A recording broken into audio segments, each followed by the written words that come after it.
Hi all, welcome to another peaceful morning. നല്ല മഴയാട്ടോ, എല്ലായിടത്തും മഴയാണ്. കാര്യങ്ങളൊക്കെ ആയിട്ട് ന്യൂസിൽ നമ്മൾ കാണുന്നുണ്ട്.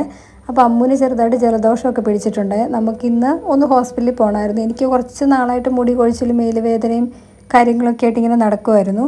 അപ്പോൾ ഈ ഡോക്ടറെ കാണാനുള്ള പേടി കൊണ്ട് എന്തായിരിക്കും പറയുന്നതെന്ന്, എന്തായിരിക്കും ബ്ലഡൊക്കെ ടെസ്റ്റ് ചെയ്യുമ്പോൾ കാണുന്നതെന്നൊക്കെ ഓർത്തിട്ട് പേടിച്ചിട്ട് ഇങ്ങനെ ഇരിക്കുമായിരുന്നു കേട്ടോ, ടെസ്റ്റ് ചെയ്യാതെ. അപ്പോൾ ഈ വേദന ഒരു രക്ഷയില്ല കേട്ടോ. അപ്പോൾ കൈക്കൊക്കെ കേട്ടോ വേദന, പ്രത്യേകിച്ച് രാത്രിയാകുമ്പോൾ വേദന കൂടുതൽ, തണുപ്പാകുമ്പോഴത്തേക്കും വേദന കൂടും. അങ്ങനെയൊക്കെ ആയതുകൊണ്ട് ഇനിയിപ്പോൾ എന്തായാലും കൊണ്ട് കാണിച്ചേക്കാമെന്ന് വിചാരിച്ചു. അപ്പോൾ റൊട്ടീൻ ചെക്കപ്പും കാര്യങ്ങളൊക്കെ ചെയ്തു. കൊളസ്ട്രോൾ അതിനകത്ത് കാര്യമായിട്ടില്ല, എന്നാലും ചീത്ത കൊളസ്ട്രോൾ ഒരു ചെറുതായിട്ടൊരു പൊടിക്ക് കൂടുതലായിട്ട് കാണിക്കുന്നുണ്ട്. പിന്നെ ഉള്ളൊരു പ്രശ്നം എന്താണെന്ന് വെച്ചാൽ വൈറ്റമിൻ ഡി നന്നായിട്ട് കുറവാട്ടോ. അപ്പോൾ വൈറ്റമിൻ ഡി 16 ഉള്ളൂ. അപ്പോൾ ഡോക്ടറെ കാണിച്ചപ്പോൾ ഡോക്ടർ ഒരു ഇഞ്ചക്ഷൻ എടുത്തു. അത് കഴിഞ്ഞിട്ട് 2 വീക്സ് കഴിഞ്ഞിട്ട് ചെല്ലാൻ പറഞ്ഞേ. അപ്പോൾ ഇന്നാണത് ശരിക്കും ചെല്ലേണ്ടത്. അപ്പോൾ ഇന്ന് ചെന്ന് കഴിയുമ്പോൾ ഡോക്ടർ മെഡിസിൻ സ്റ്റാർട്ട് ചെയ്യാമെന്ന് പറഞ്ഞു. അപ്പോൾ ഇന്ന് ഞങ്ങൾ ഹോസ്പിറ്റലിൽ പോയി കഴിഞ്ഞിട്ട് വീട്ടിലേക്ക് പോകാമെന്ന്, വെലങ്ങിലേക്ക് പോകാമെന്ന് വിചാരിച്ചു. അപ്പോൾ ഞാനും അമ്മയും കൂടെ വെലങ്ങിലേക്ക് പോകും. എന്നിട്ട് ഞങ്ങളിനി സൺഡേ ഈവനിങ്ങിലേ തിരിച്ചു വരുള്ളൂ കേട്ടോ. അപ്പോൾ ഞങ്ങളിനി 2 ദിവസം ഇവിടെ ഇല്ലാത്തത് കൊണ്ട് ഒറ്റയ്ക്കല്ലേ ഇവിടെയുള്ളൂ. അപ്പോൾ ഓഫീസിൽ നിന്ന് വന്ന് കഴിയുമ്പോൾ എന്തെങ്കിലും കഴിക്കാനൊക്കെ വേണ്ടതെന്ന് ഓർത്ത് ഞാൻ ചുമ്മാ മീനൊക്കെ ഫ്രിഡ്ജിലുണ്ടായിരുന്നു, ഞാൻ അരപ്പ് തിരുമ്മി വെച്ചിട്ടുണ്ടായിരുന്നു. അപ്പോൾ അതൊന്ന് ഫ്രൈ ചെയ്ത് വെച്ചു. പിന്നെ കുറച്ച് പരിപ്പും കറി വെച്ചിട്ട് ചീര ഒഴിപ്പുണ്ടായിരുന്നു. അപ്പോൾ ചീര തോരൻ വെച്ചിട്ട് പോകാമെന്ന് വിചാരിക്കുന്നേ ഉള്ളൂ. അത് വെക്കുന്നേ ഉണ്ടാവുള്ളൂ, എടുത്ത് കഴിക്കാനൊന്നും സാധ്യത വളരെ കുറവാട്ടോ. മിക്കവാറും ഞങ്ങൾ നാളെ വന്ന് കഴിയുമ്പോൾ അത് ചൂടാക്കി എല്ലാവരും കൂടെ കഴിക്കുമായിരിക്കും ചെയ്യേണ്ടി വരിക കേട്ടോ. കാരണം ഞങ്ങളിവിടെ ഇല്ലാത്തതുകൊണ്ട് ഓഫീസിൽ നിന്ന് നേരത്തെ വരാനുള്ള സാധ്യതയൊന്നും കാണാനില്ലോ. അല്ലെങ്കിൽ പുറത്തുനിന്ന് എവിടെയെങ്കിലും കഴിക്കാനായിരിക്കും സാധ്യത. എന്തായാലും ഞാൻ പറഞ്ഞതുപോലെ തന്നെ ഞാൻ അടച്ചിട്ട് പോയ അടുക്കള ഞാൻ വന്നിട്ടാട്ടോ തുറക്കുന്നത്. പിന്നെ ആരും പരിസരത്തേക്ക് വന്നിട്ടില്ല കേട്ടോ. സാറ്റർഡേ ആയതുകൊണ്ട് ഇന്ന് ഡോക്ടർ കുറച്ച് നേരത്തെ പോവുകയാണ്, ഉച്ചവരെയുള്ളൂ ഡോക്ടർ. അപ്പോൾ ഒരു 12:15 ആകുമ്പോഴത്തേക്കും അവിടെ എത്തണം എന്നാണ് അവർ പറഞ്ഞത്. ഇവിടുന്ന് നമുക്കൊരു അരമണിക്കൂറുണ്ട് ഹോസ്പിറ്റലിലേക്ക്. അപ്പോൾ ഇതുവരെ ഒരു 11 മണിയൊക്കെ ആയപ്പോഴത്തേനുമാണ് നമ്മൾ ഇറങ്ങിയത്. കുഴപ്പമില്ല, ഒരു 12 മണിക്കുള്ളിൽ നമ്മൾ അവിടെ എത്തും. നമ്മുടെ ഈ ഒരു ഏരിയ കഴിഞ്ഞ് കഴിഞ്ഞാൽ വലിയ ബ്ലോക്കും കാര്യങ്ങളൊന്നും ഇല്ലാതെ നമുക്ക് പെട്ടെന്ന് അങ്ങ് പോകാൻ പറ്റുന്നതുകൊണ്ട് വലിയ കുഴപ്പമില്ല. അത് കഴിഞ്ഞിട്ട് നമുക്ക് വീട്ടിൽ കൂടെ പോയിട്ട് അനിയത്തിനെയും കൂടെ കൂട്ടിയിട്ട് വേണം വെലങ്ങിലേക്ക് പോകാനായിട്ട്. അവളും വരുന്നുണ്ട്. ഇന്ന് ഞാനും അമ്മു അനിയത്തിയും പാച്ചുവും കൂടെ അവിടെ വീട്ടിലേക്ക് പോകുന്നത്. ഇവർ രണ്ടുപേരും വരുന്നില്ല, ഇവരെ കൊണ്ടുപോകുന്നില്ല. ഇന്ന് ഞങ്ങൾ മാത്രമേ അവിടെ പോയി നിൽക്കുന്നുള്ളൂ. ഇപ്പം ഞങ്ങളിപ്പോൾ എല്ലാവരും അവിടെ നിന്ന് പോകുന്നതുകൊണ്ട് മമ്മിയും പപ്പയും മാത്രം ഉള്ളതുകൊണ്ട് അവർക്കും ഭയങ്കര ബുദ്ധിമുട്ടാണ് ഞങ്ങൾ ചെല്ലാത്തത് കൊണ്ട്. ഇപ്പോൾ ഈ അമ്മൂനൊക്കെ ക്ലാസ് തുടങ്ങിക്കഴിഞ്ഞാൽ പിന്നെ നമുക്ക് അങ്ങോട്ട് പോക്കും അവിടെ പോയി നിൽക്കലൊക്കെ പാടാണ്. അതുകൊണ്ട് അങ്ങനെ പോയി നിൽക്കില്ല. ലീവൊക്കെയുള്ള സമയങ്ങളിൽ മാത്രമേ നമ്മൾ പോയി നിൽക്കാറുള്ളൂ. അല്ലെങ്കിൽ മക്കളെയൊക്കെ കെട്ടിച്ചു വിട്ട് കഴിഞ്ഞാൽ പിന്നെ ഈ കാരണവന്മാരൊക്കെ ഒറ്റയ്ക്കാവൂലേ. ഞാനിപ്പോൾ ഇങ്ങനെ ഇടയ്ക്ക് വിചാരിക്കാറുണ്ട് കേട്ടോ. അമ്മു ചെറുതാണ്, എന്നാലും ഞാൻ വിചാരിക്കുകയും അമ്മുവൊക്കെ വലുതായി കഴിയുമ്പോൾ അമ്മുവൊക്കെ പഠിക്കാനൊക്കെ പോകുമ്പോൾ തന്നെ നമ്മൾ എന്ത് ചെയ്യുന്നത്, നമ്മളൊക്കെ ഒറ്റയ്ക്കായി പോകില്ലേ. പിന്നെ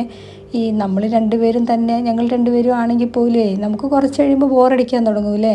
ഇപ്പോൾ ഈ പിള്ളേരാണെങ്കിലും ഉള്ള സമയത്ത് നമ്മൾ വഴക്ക് ബഹളം എന്താന്ന് ഇങ്ങനെയെന്നൊക്കെ ചോദിച്ച് നമ്മൾ അടിയുണ്ടാക്കിയെന്ന് പറഞ്ഞാലും സ്കൂളിൽ പോകുന്ന സമയത്ത് കുറച്ച് നേരം മാറിക്കഴിയുമ്പോൾ പിന്നെ നമുക്ക് ഭയങ്കര എന്താ പറയുക, വീടൊക്കെ ഉറങ്ങിയൊരു ഫീലല്ലേ. വഴക്കുണ്ടാക്കാനാണെങ്കിലും ആരും ഇല്ലല്ലോ. അപ്പം ഞാൻ വിചാരിക്കും ഇവരൊക്കെ ഇങ്ങനെ പഠിക്കാനാണെങ്കിലും കുറച്ച് കഴിയുമ്പോൾ കല്യാണമൊക്കെ കഴിഞ്ഞ് പോയി കഴിയുമ്പോൾ നമ്മൾ എന്ത് ചെയ്യുന്നു, നമ്മളങ്ങ് ഒറ്റപ്പെട്ട് പോകില്ലേ എന്നൊക്കെ ഞാൻ വിചാരിക്കും കേട്ടോ. അപ്പോൾ ശരിയാണ്, ആദ്യമൊക്കെ നമുക്ക് ആൾക്കാരൊക്കെ ആയി കഴിയുമ്പോൾ നമ്മുടെ പണികൾ തീരുന്നില്ല, അങ്ങനെയാണ്, മടുത്തു, നമുക്ക് റെസ്റ്റ് എടുക്കാൻ സമയം കിട്ടുന്നില്ല എന്ന് പറഞ്ഞ് നമുക്ക് ഒരുപാട് പരാതികളൊക്കെ ആയിരിക്കും. പിന്നെ നമ്മൾ ഈ പ്രായമൊക്കെ ആയി കഴിയുമ്പോഴത്തേക്കും നമ്മൾ ഈ പണ്ടത്തെ കാര്യങ്ങളൊക്കെ ഓർത്തല്ലേ നമുക്ക് പിന്നെ അത് ഓർക്കുമ്പോൾ വിഷമം വരും. എൻ്റെ മമ്മി ഉണ്ടല്ലോ, എൻ്റെ ചേട്ടനെയൊക്കെ ഉണ്ടല്ലോ എന്ത് തല്ലുമായിരുന്നു എന്നറിയോ. എന്ത് കാര്യത്തിനും അങ്ങനെ നല്ല അടി അടിക്കുമായിരുന്നേ. അടി കിട്ടാത്തത് ഈ അനിയത്തിക്ക് മാത്രമേ ഉള്ളൂ. കാരണം എന്താണെന്ന് വെച്ച് കഴിഞ്ഞാൽ അവൾ വീണെന്ന് പറഞ്ഞു കഴിഞ്ഞാൽ ചെറുതായിട്ടൊന്ന് ഇരുന്നാൽ മതി, അപ്പോൾ ഇവളുടെ കൈ ഒടിയുമായിരുന്നു. അവൾക്ക് ഈ ബോണിനൊക്കെ എന്തൊരു ബലക്കുറവുള്ളതുകൊണ്ട് അവൾക്ക് അങ്ങനെ അടി കിട്ടിയിട്ടില്ല കേട്ടോ. അപ്പം മൊത്തത്തിൽ പേടിയായിരുന്നേ. അപ്പോൾ ഒരു 8 പ്രാവശ്യമൊക്കെ ഇവളുടെ കൈ ഒടിഞ്ഞിട്ടുണ്ട്. പറയുമ്പോൾ ആൾക്കാർക്ക് 8 പ്രാവശ്യമൊക്കെ ചുമ്മാ തള്ളാന്നൊക്കെ വിചാരിക്കും, പക്ഷേ സത്യം അത്. ചുമ്മാ ഇരുന്നാൽ മതി അവളുടെ കൈ ഒടിയുമായിരുന്നു. അപ്പോൾ അതുകൊണ്ട് അവൾക്ക് തല്ല് കുറച്ച് കുറവാണ് കിട്ടിയിരിക്കുന്നത്. പക്ഷേ എനിക്കും എൻ്റെ ബ്രദറിനൊക്കെ നന്നായിട്ട് അടി കിട്ടിയിട്ടുണ്ട്. അപ്പം ഞാനൊക്കെ വിചാരിക്കുമായിരുന്നു ഇങ്ങനെ തല്ലി വളർത്തണം എന്നല്ലേ പിള്ളേർ ശരിയാവുള്ളൂ എന്ന്. അപ്പോൾ എൻ്റെ അമ്മയൊക്കെ ഉണ്ടായി കഴിഞ്ഞപ്പം എന്തെങ്കിലുമൊക്കെ ചെയ്യുമ്പം കുറച്ച് വലുതൊക്കെ ആയി കഴിയുമ്പോൾ നമ്മൾ അടിക്കും കേട്ടോ, എന്തെങ്കിലുമൊക്കെ കാര്യത്തിന് വഴക്കുണ്ടാക്കുമ്പോൾ. അപ്പം മമ്മിയൊക്കെ വന്നിട്ട് നമ്മളോട് വഴക്കുണ്ടാക്കും, കൊച്ചിനെ തല്ലിപ്പോയേക്കരുത്, എന്തിനാ തല്ലുന്നേ, അങ്ങനെ ഇങ്ങനെയാണ്, എനിക്ക് വിഷമമാതെന്നൊക്കെ പറയേ. അപ്പം ഞാൻ മമ്മിയോട് ചോദിക്കേ, മമ്മിയല്ലേ ഞങ്ങളെ തല്ലിയത്, അപ്പോൾ മമ്മിക്ക് വിഷമമില്ലേന്ന്. അപ്പോൾ മമ്മി പറയാ, അന്ന് എനിക്ക് വിഷമം ഉണ്ടായിരുന്നില്ല, ഇപ്പം എൻ്റെ കൊച്ചുമക്കളെ തല്ലും എനിക്ക് പറ്റത്തില്ല എന്ന് പറഞ്ഞ് മമ്മി പറയേ. അപ്പം നീയും ഈ പ്രായമൊക്കെ എത്തിക്കഴിയുമ്പോഴേ ഇതൊക്കെ പഠിക്കുകയുള്ളൂ, ഇതൊക്കെ മനസ്സിലാക്കുകയുള്ളൂ എന്നൊക്കെ പറയൂ കേട്ടോ. അപ്പോൾ ശരിയാണ്, നമ്മൾ അന്നൊന്നും ചിന്തിക്കില്ലേ, കുറച്ചൊക്കെ കഴിയുമ്പോൾ നമ്മളിങ്ങനെ ആലോചിക്കും, ശരിയല്ലേ ഇപ്പം അമ്മൂനെ ഞാൻ തല്ലുന്നു, എനിക്ക് വലിയ വിഷമമൊന്നുമില്ല, നമ്മുടെ പണികൾക്കിടയിലോ നമ്മളിങ്ങനെ കിടന്ന് ഓടുമ്പോൾ എന്തെങ്കിലുമൊക്കെ ചെയ്യുമ്പം നമുക്ക് ദേഷ്യം വരുമ്പോൾ നമ്മൾ തല്ലും അങ്ങനെയൊക്കെ ചെയ്യും. അപ്പോൾ ഇതൊക്കെ കഴിഞ്ഞിട്ട് നമ്മളിങ്ങനെ ഫ്രീ ഒക്കെ ആയിട്ടിരുന്ന് അമ്മൂനൊരു കുഞ്ഞൊക്കെ ഉണ്ടായിട്ട് അമ്മൂനിട്ട് തല്ലുമ്പോൾ നമ്മൾ വഴക്കുണ്ടാക്കും. നമുക്കത് പറ്റൂലല്ലോ.